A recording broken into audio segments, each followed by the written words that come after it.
ladies and gentlemen, please help me welcome to the stage Troy McGinnis.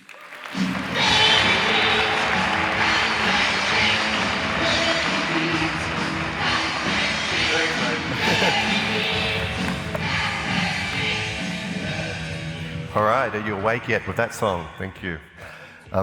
They got us to choose our own song, and that's happens to be my company's logo, Dirty Data Done Dirt Cheap.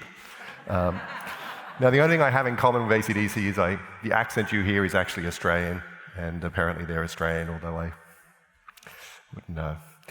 Some of you might know me from my book, Turn the Data Around.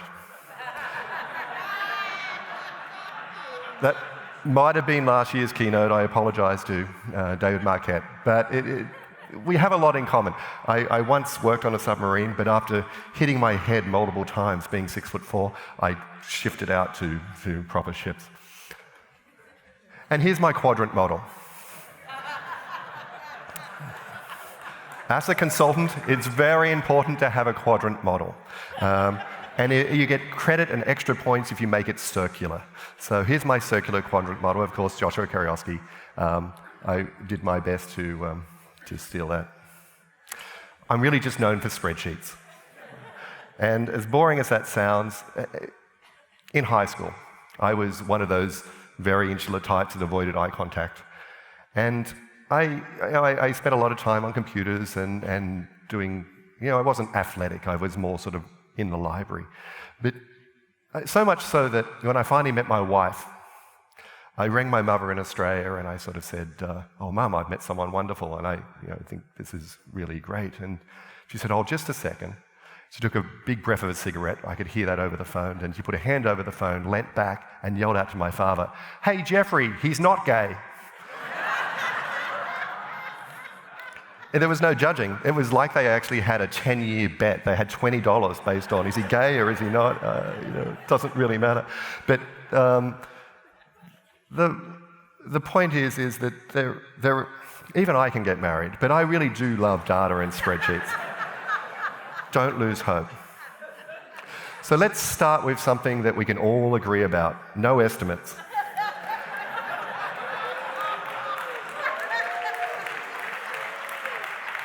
I participate in this debate online, but I sort of we actually do cover this in detail later on in the talk, if you're still here.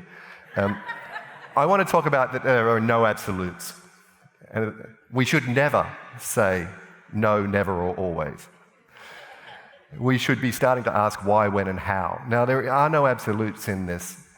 When you start using data and you start using data for planning and forecasting, whatever technique you use, there really isn't one technique that works. So I want to get us to start thinking about how to hashtag experiments and hashtag data or it didn't happen. And I want us to think about how we prove in our context that one method works more than another. So that's what I'm going to try and set out to get you to today. So first of all, I'm going to start with something easy. I'm going to prove that data is beautiful. And I'm going to prove that data is actually a people problem. So even as a coach, you can use data to help manipulate and understand how to maximize your ability to do Agile. I'm going to move on to some problems I see in our industry about how I think we pay too high a price. We don't do fair trades for predictability and value and so forth. And I'm going to go down to the story points versus throughput throwdown and try and explain to you why and when each one works. I'm going to end with something that's not controversial. I'm going to sort of say that dependencies is one of our biggest problems, and I think our teams should be larger. I think 7 is the wrong number. So without that, let's get started on our journey. Convincing you that data isn't boring, and our job as people who are going to use data to try and inform other people about what they should do, is to take something that's known by us or just a few people and enlarge the audience who now understands through the evidence of data that something is now the truth. So we've got to take from boring to beautiful so we capture their attention and we help them understand exactly what we need them to know to make the right decision. Now, if you're using data in your organization not to make a decision or not to spot when something is heading in an adverse direction than you expected, it's probably a vanity metric and you should stop doing it because the risks don't outweigh the rewards. So let's look at a few examples. Now I have to prepare myself for the next slide because I get all hot and sweaty when I do this. That is what most people think data is, and it is. And this comes from atmospheric sciences, and it's a nice comma-separated tab value sort of data that contains everything you need to tell a story. But the data itself isn't telling that story. You need to tease it out. You need to present it in a way that is so absorbing that people can make sense of it. That's what data visualization is all about. We need to start telling stories with this data. And here's an example. So this is that same data presented graphically, where it shows the direction of the wind, and it heat maps it. The darker the red, the faster the wind. And you can make it personal. You can now go and put where you are, San Diego, and now you can get the local view of that same weather that would have been hard for you to find and download. And this absorption and this ability to take something big and narrow in on the exact detail that you want is the challenge that we're going to face day to day in representing data for our teams in a way that causes action. I spent hours looking at this. It's windy.com. Don't look at it now. Listen. But windy.com is a good site to use and put on the TV screen just before bedtime so that you fall asleep nice and quickly. Hans Rosling. He has to be sort of one of the heroes in the data sciences because he was able to break through and really help people understand the story behind health data. And we lost him tragically to cancer just a few years ago. But I want to let him speak, and I want to let him tell the story of something that I'm going to refer to for the rest of the talk. So, here we go. First, an axis for health, life expectancy, from 25 years to 75 years.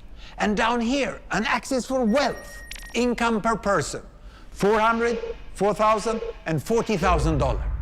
So down here is poor and sick, and up here is rich and healthy.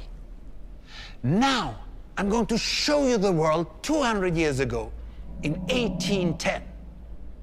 Here come all the countries. Europe brown, Asia red, Middle East green, Africa south of Sahara blue, and the Americas yellow. And the size of the country bubbles show the size of the population. And in 1810, it was pretty crowded down there, wasn't it? All countries were sick and poor. Life expectancy were below 40 in all countries. And only UK and the Netherlands were slightly better off, but not much. And now, why start the world? The Industrial Revolution makes countries in Europe and elsewhere move away from the rest. But the colonized countries in Asia and Africa, they are stuck down there. And eventually, the Western countries get healthier and healthier. And now we slow down to show the impact of the First World War and the Spanish flu epidemic. What a catastrophe!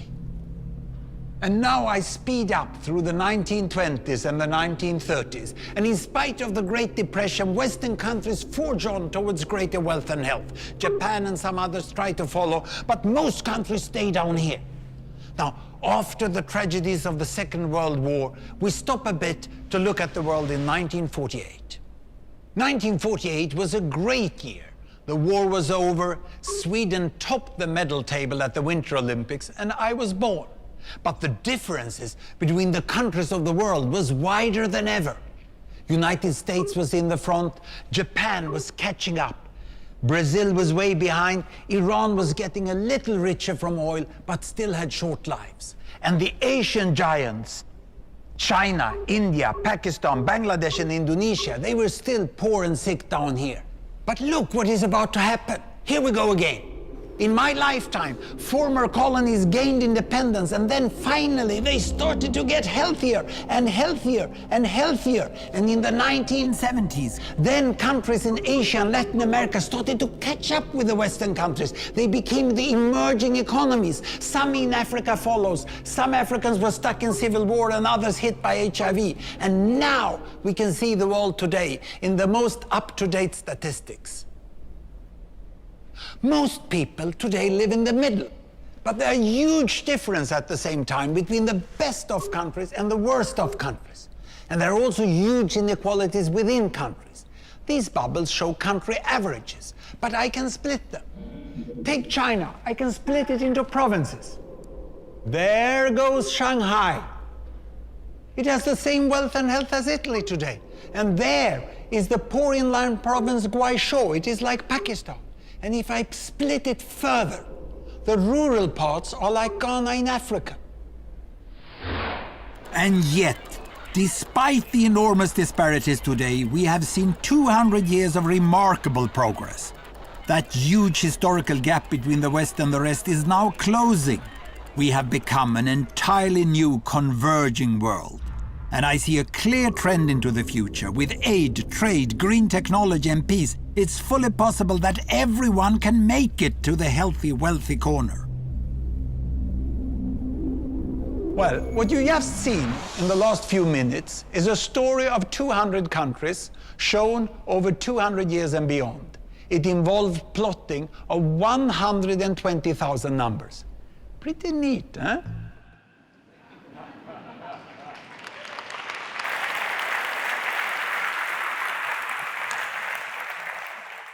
Pretty hard to follow that, isn't it?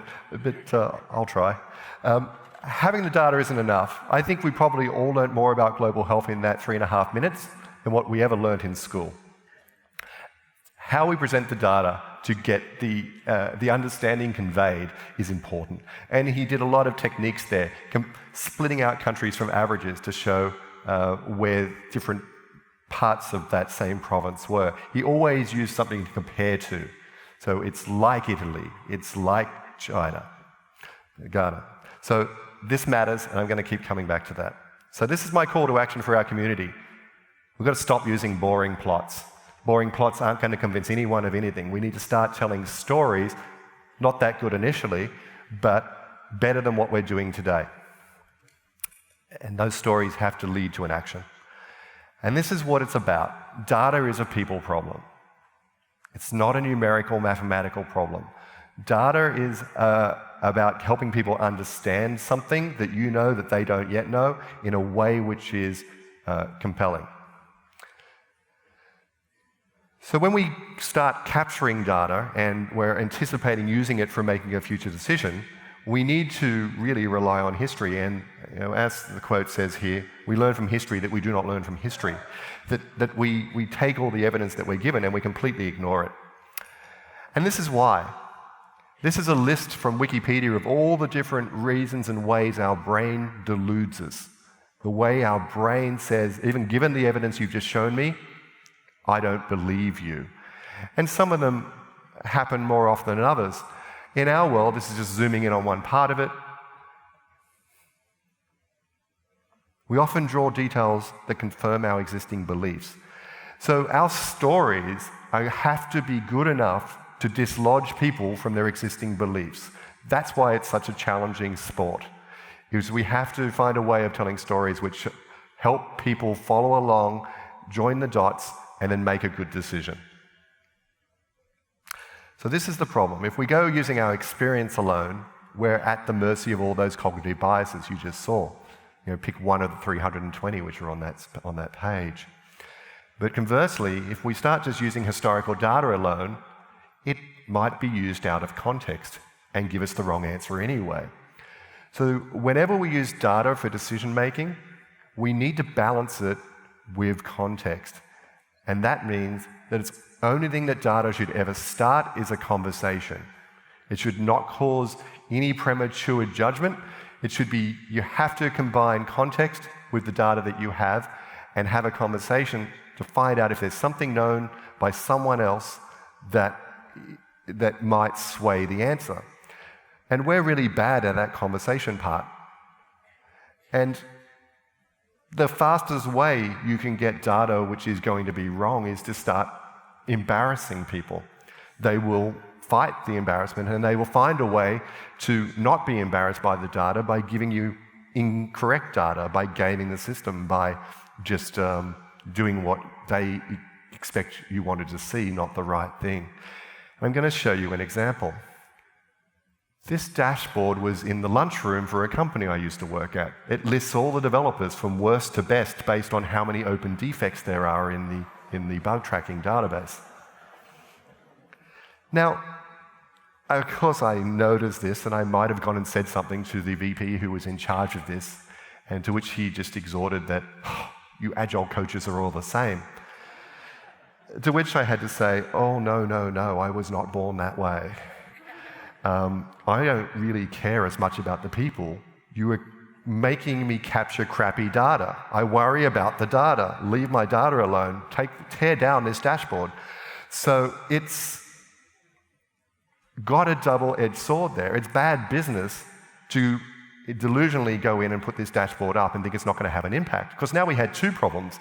We had upset people, and we had incomplete data about how many defects we had. We were further away from knowing whether the software was releasable, not closer. Secondly, if you liked a person, you would write it on a post-it note and stick it on their monitor so it never got recorded. Now, if you didn't like them, you would log it multiple ways using slightly different grammar and get them on that board. So all those things were happening. Now, assuming that you could capture correct data by not embarrassing people, we then go about destroying its utility. And we do that because we make people so unhappy that they leave and go and work for our competitor. So a lot about the ability to actually have reliable historical data that's representative of how you might perform in the future is capturing it in a way which doesn't put people on the spot and cause them to feel unsafe, to not give you the answer that you wanted. And we ran the survey for the Diversity and Inclusion Summit here just the other day. And this was on Sunday. Everyone just passed the questions on the wall and they put a dot on the page, answering always, often, sometimes, and never. So we spend all this time hiring the best people, and then we ignore them 75% of the time. So that seems like a very large loss of value to me. Okay, the people are important, that we should not ignore people. But back to the data. This is causing us to capture really incorrect data because these people who feel ignored aren't giving us their best information. They're just giving us data which isn't going to be embarrassed. And it gets even worse down on the team side there. 87% of people said that they feel their teams could be operating better if they were able to speak up and offer bad information, bad data, as well as good data. This is something we do need to work on. This is something as a community we can help. This is what we can coach our executives on and make sure that there's a way that this doesn't get just swept under the rug. Diversity and inclusion is a very important lever for data which is reliable to forecast with. So here's my call to action. We need to work together and find out ways of capturing and using data that is safe. We need to find ways of convincing our executives it's bad business to use blunt instruments like bug counts in public places on dashboards because they're not picking it up naturally.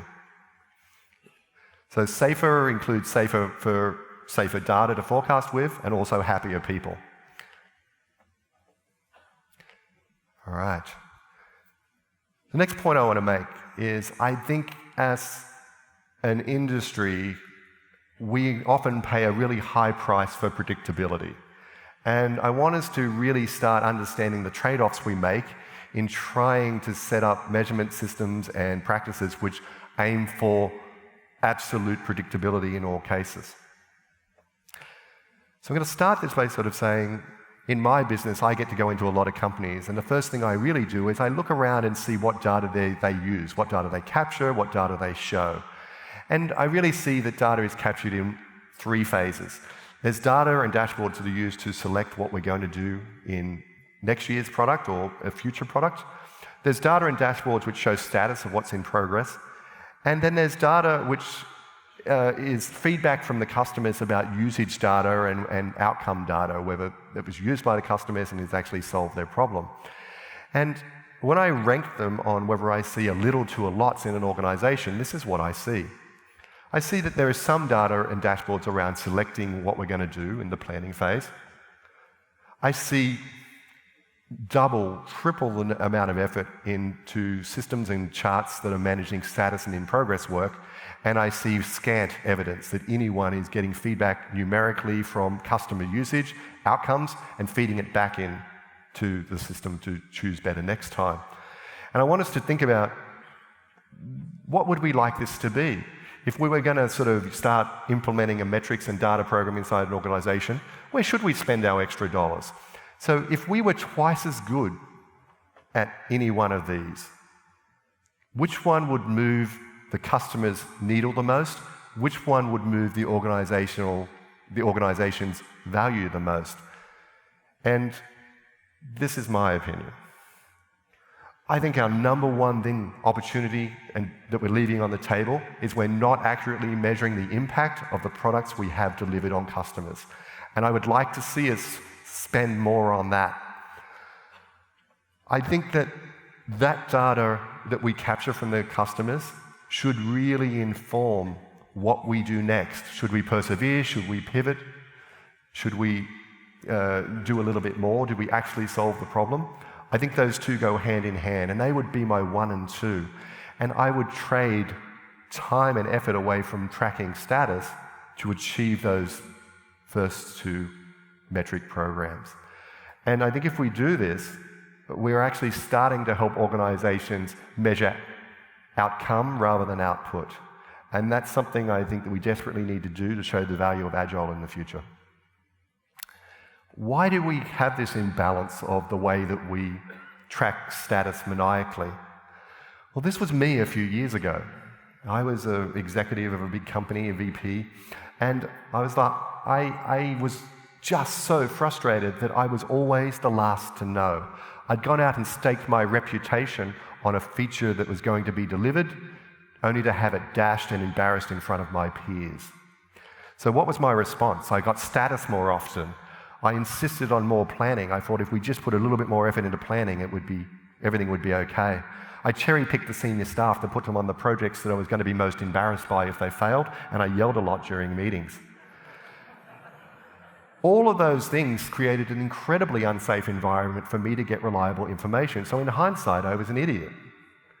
I caused my own problems here. And it's the safety of giving people the room to give you bad information as well as good information that we need to create for our organizations. We need to make sure it's safe to capture bad news. Otherwise, we're always going to be last to know. People are going to hide it from us because I'm a 6'4" white Australian male. No one ever second guesses me. And this is what I wanted. I wanted a rundown every week of a nice red, amber, green, a status. And as Tony Grout, who's here today, sort of told me on the phone, he sort of said, well, the only thing I can do with status is worry. And yes, this is what happened. If you come to me with red, yeah, you were in my office for a lot longer than if you come to me with a project in green. But it was watermelon status. It was green on the outside, but everyone on the team knew fully well that this was not going to be delivered. It was just me that didn't know. And again, it was because I set up this toxic environment of, you better be green, man, or look for another job.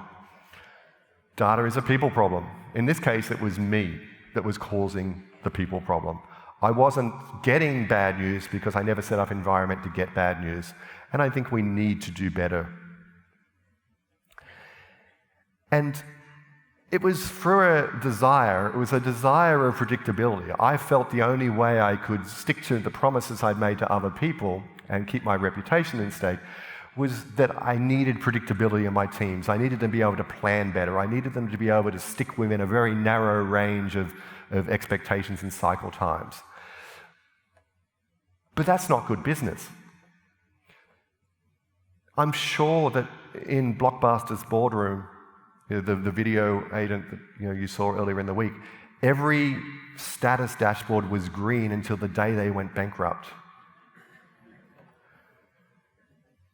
We need to be able to accept that in a creative world of doing products and innovation, which is going to really move the needle for our organizations, that we're entering very uncertain territory, that we're actually going to have to accept that there's a lot that we don't know, and hence we've got a plan with a high degree of uncertainty.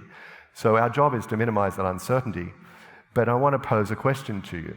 And this is what I see time and time again, is that even if it took you 2 times as long to create something, would you be willing to set up an environment as an executive to allow that to occur if there was a chance that it could return 10 times the value?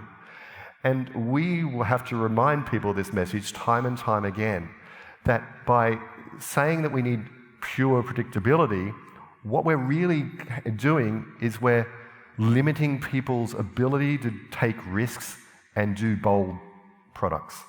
And we need to think about a way of communicating that no, we care, we want you to be predictable, but we also need you to have the leeway to sort of say, this is necessary and it's going to be something important that our competitors haven't done yet. So here's my call to action. We've got to start to find ways to balance that predictability with creativity and novelty.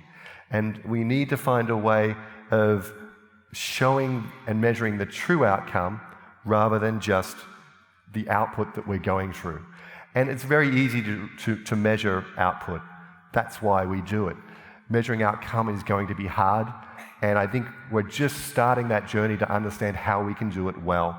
And I hope you come along to some of the data sessions today and tomorrow, because this is a very strong theme through the topic, how to measure value, outcome, rather than output.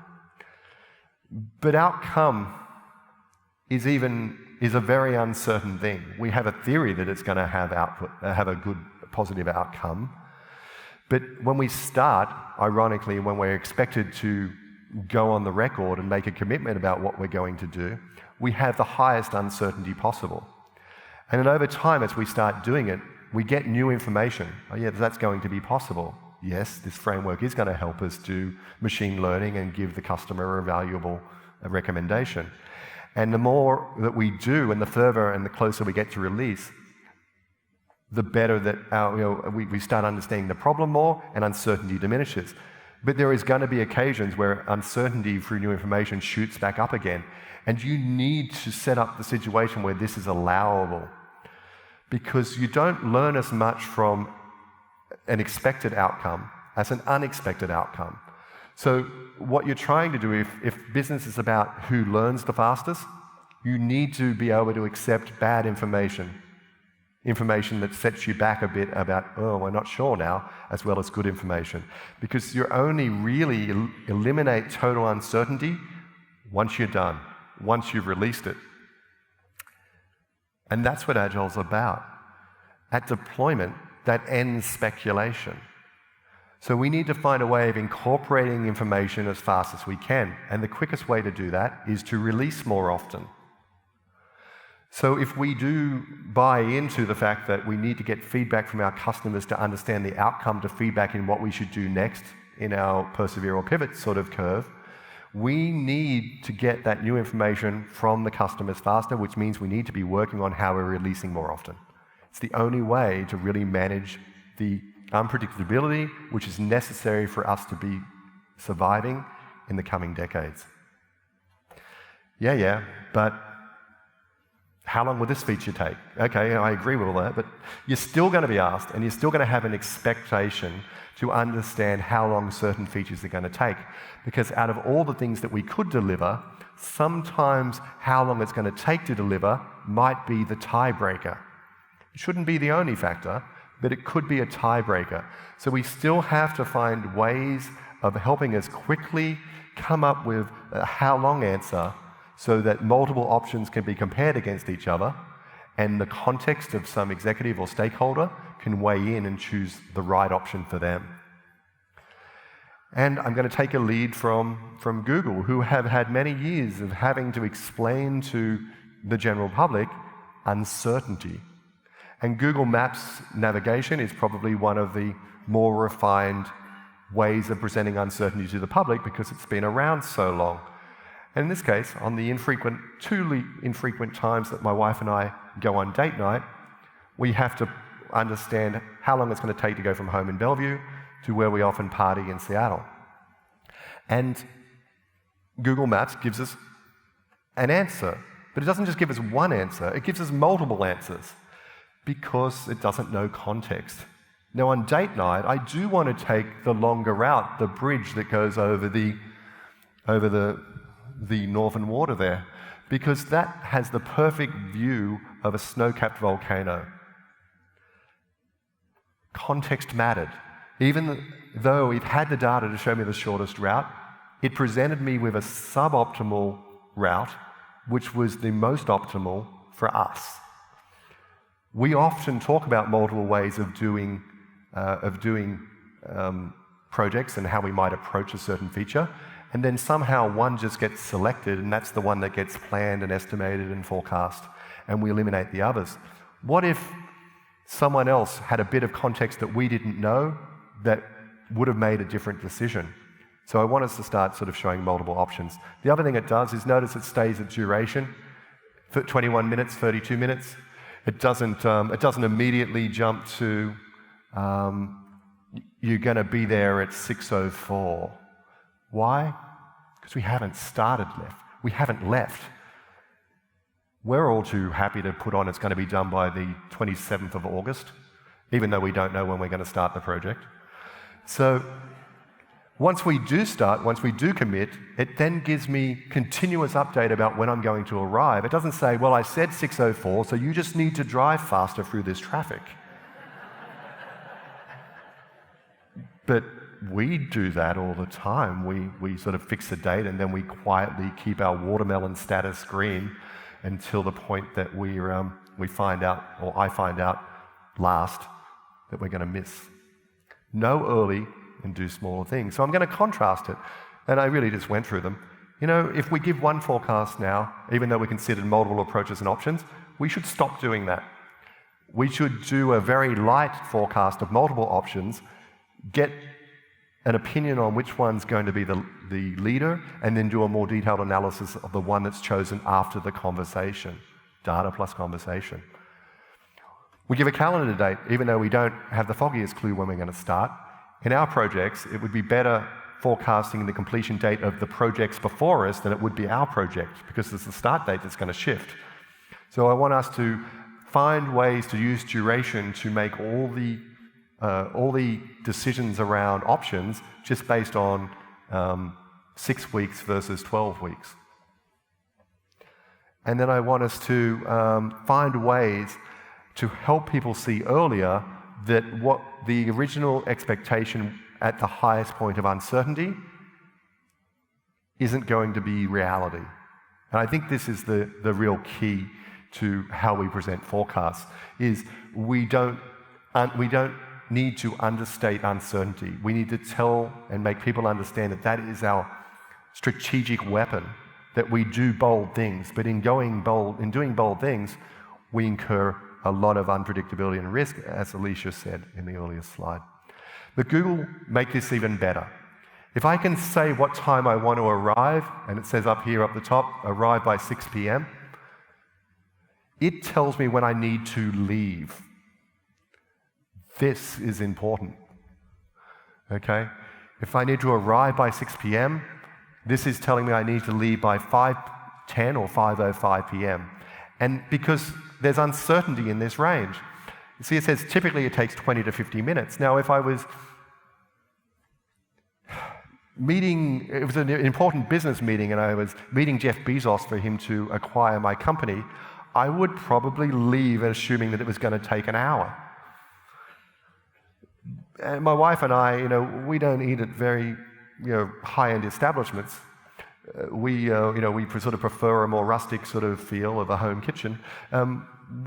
It's not that important that we arrive on time. Different things in your backlog, different options will have different requirements of how much uncertainty you need to accept. So they don't hide it from you. They expose it to you and they let you make a decision with your local context. How important is it to arrive by 6 p.m.? It's unknowable by them in advance. We need to start asking that question of our stakeholders. How important is it that we actually hit this point? So this is the key point. Forecasting isn't about knowing the end date, it's about knowing the start date. Every time I go out and I look and consult to a company where they're unhappy with their planning, it's because they started the project too late. And the reasons they started late are numerous. They started hiring the team on the start date. They didn't have the team hired in advance and trained. The team was doing production issues from the previous release, so even though it was a paper start date, it wasn't an actual start date. The start date is the most important thing that you need to start communicating to people.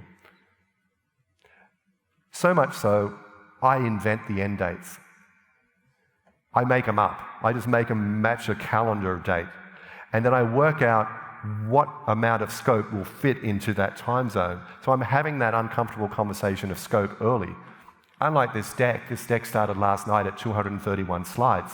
I used Kat Sweddle, who helped me out and cut that down to just 127. So the earlier you have the conversation about cutting scope, the better. And by communicating start dates, you're helping understand what will fit in a certain zone based on the unpredictability you're getting earlier. And this is what we're doing.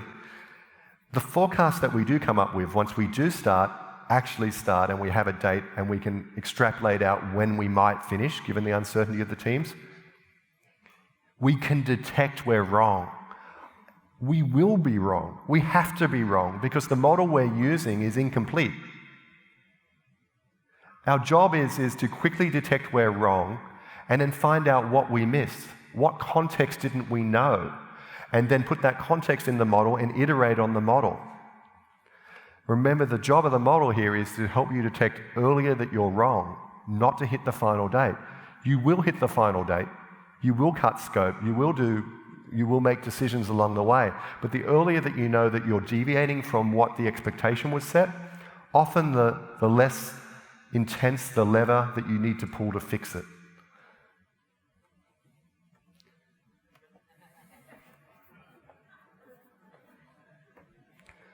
So who can calculate their commute time better? The bicycle on the left or the cars and motorcycles on the right? Now, the bicycle on the left, it really is just down to how much you had to drink last night. It really isn't a hard equation. It's just about how I feel, and the person turning the pedals, the effort they apply, will be the dominant factor about how long it takes them to travel between point A and point B. Now, the people on the right who live in Seattle, they're in traffic all the time and they have no clue how long it's going to take them to travel the 2 miles between point A and point B. Congestion causes us to be completely unable to predict what we're doing. So if something we're doing isn't trying to limit congestion, then it isn't your biggest lever in getting your forecast predictability to be right. So let's get to the point. Story points or throughput. I know that's what you all came for. But I'm a consultant, so it depends. So here we have an open road. This is the bicycle. And he's commuting. There's a 1-point story, and here's a 13-point story heading towards sort of release and production. Now, on an open road, the size of the story, the speed of the car, mattered. But let's look at what it's like to commute in Australia. No matter how fast a car you had, it really doesn't matter when you get stuck in sheep.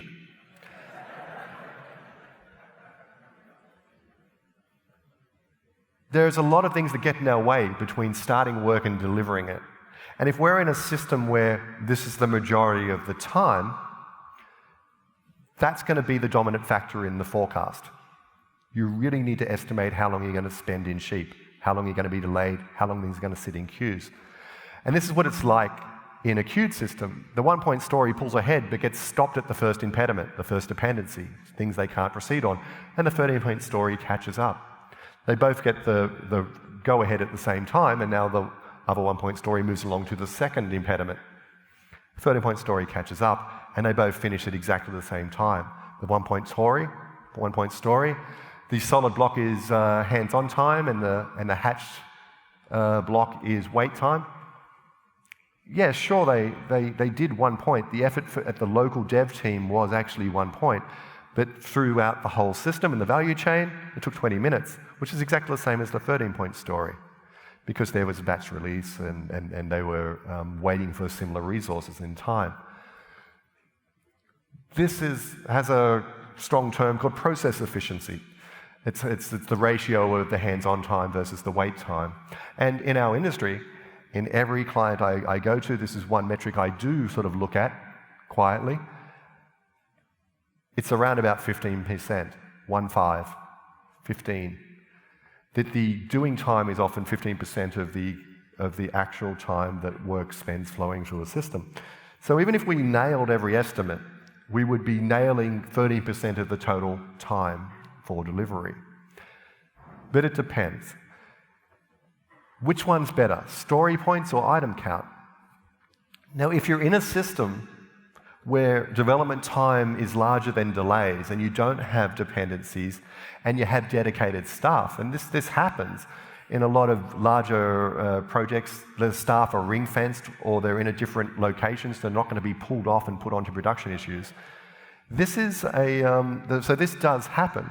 And a lot of the arguments I see on Twitter are people who probably come from this environment. They come from government or defence contracts where the project is staffed fully and they're dedicated to that project.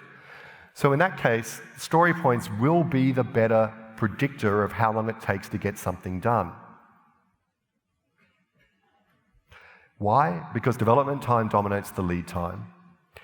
And if we used and assumed everything was the same size in that environment, the error introduced, assuming that a 1-point story and a 13-point story is the same, it means our forecast would be out by 13 times just for that one story. That's a significant error.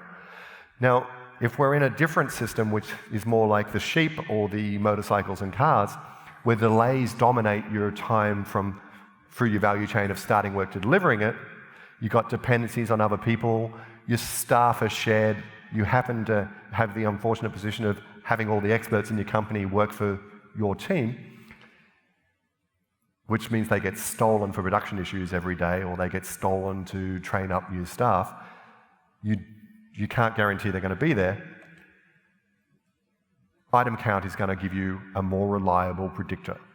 Why? Delay time dominates, and the error introduced, assuming that a 13-point story and a 1-point story would be the same, would give you a forecast that's 13 times out.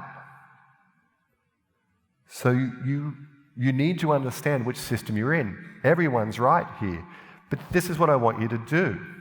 Don't speculate. Go and hide a month's worth of data and do both. And whichever one actually got closer to the actual final result that you know to be true is the right one for you. You can never say that any of these techniques are the right one. You can say they worked past tense. You can't say that they're going to work in the future because your system might change. And you need to be thinking about this. So I need you to think about doing the experiment. And here's what I do. Sure, I'm a consultant, I get paid by the hour, but I do every technique I can.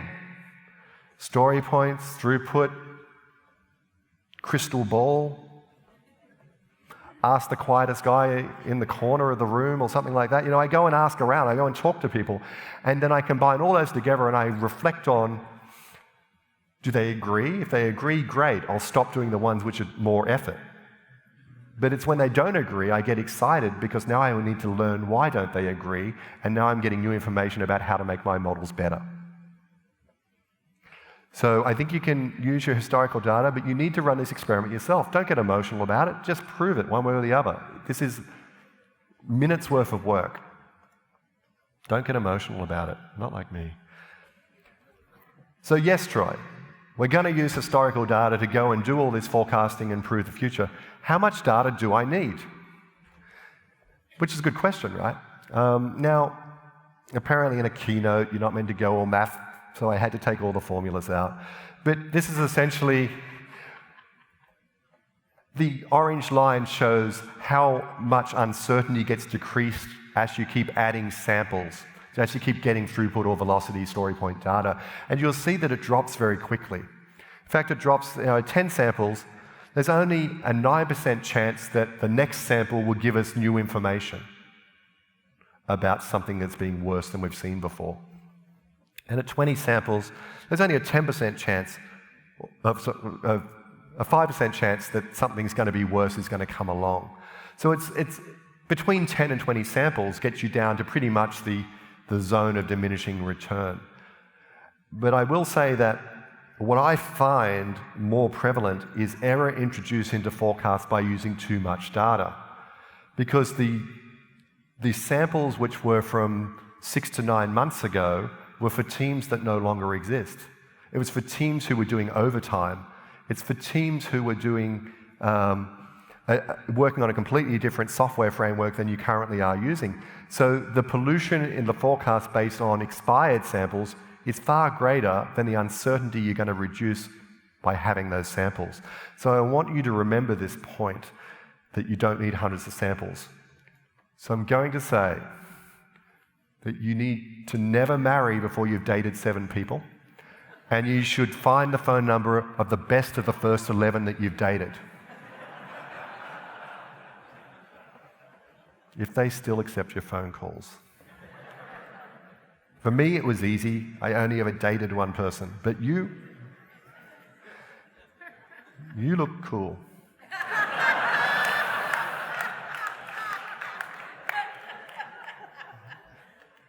So, when forecasting using historical data, here's my tip. Take the most recent 10 samples and delete the rest. Stale data erodes context. It's the context of the current team that you need to put into all of your forecasts. Dependencies, our nemesis.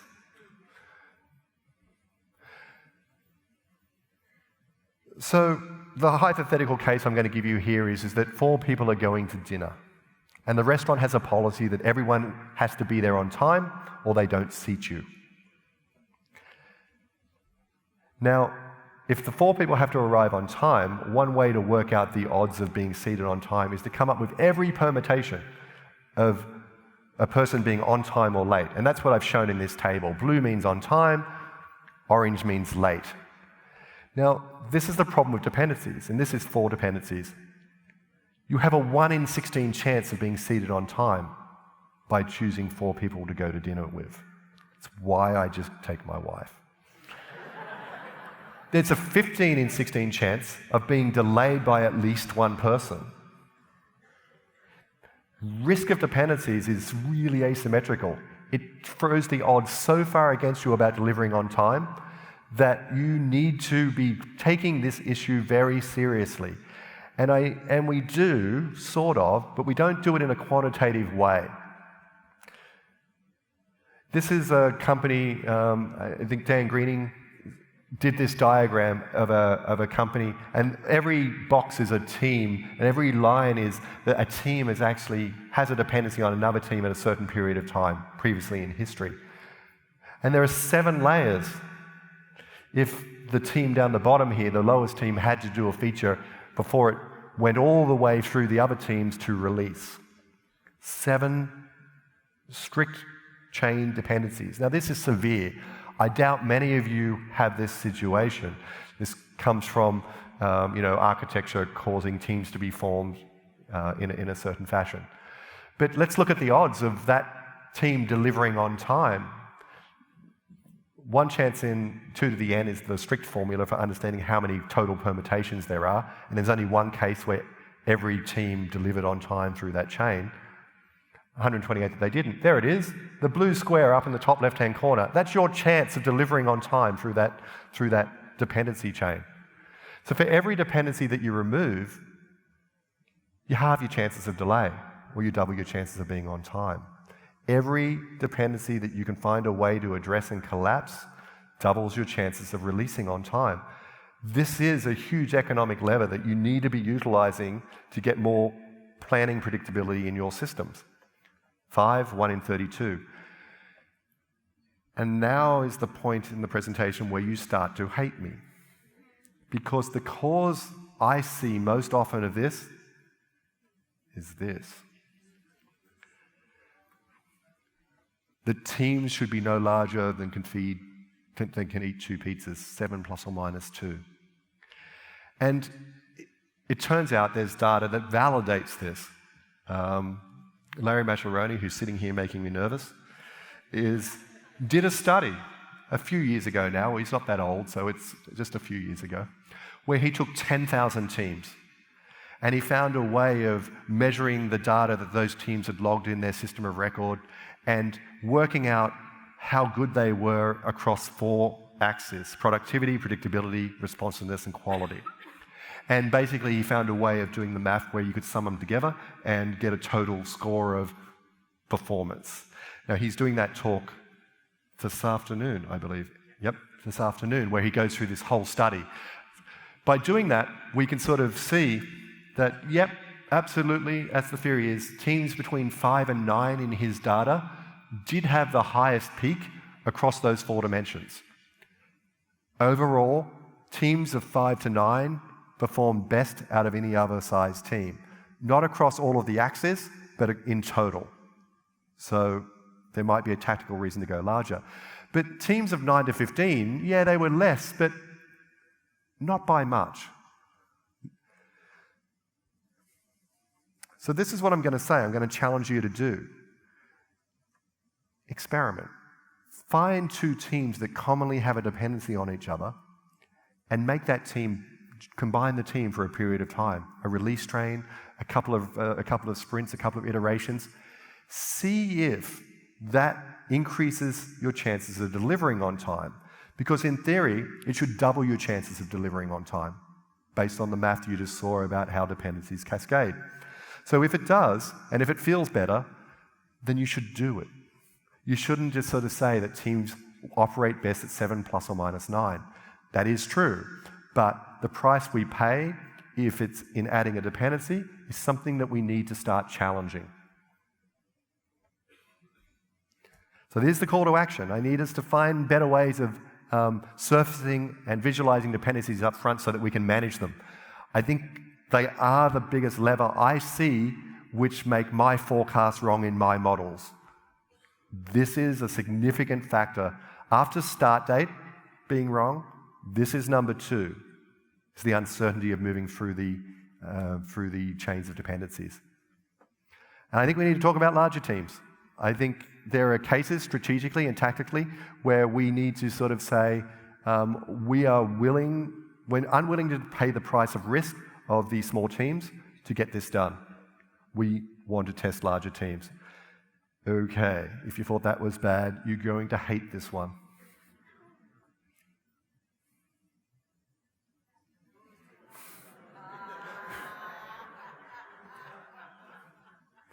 So, comparing teams, why do we need to do this? Well, we need to take a step back a little bit in history.